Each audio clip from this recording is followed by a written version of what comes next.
cuci tangan.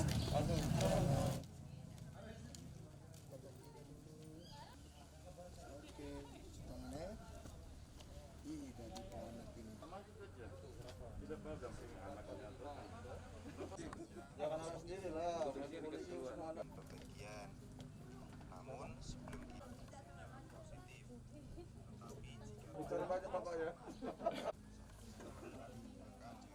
artinya sama-sama positif.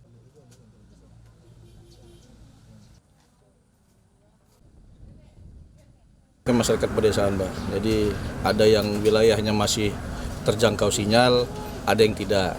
Nah, SD, SMP, TK, yang mau datang mari belajar online di sini gratis. Yang penting pakai seragam, tidak boleh main game.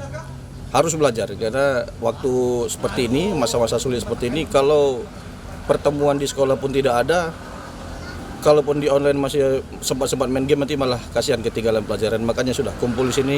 Wifi gratis oleh Polsek Imas. Sudah semenjak kapan belajar di sini?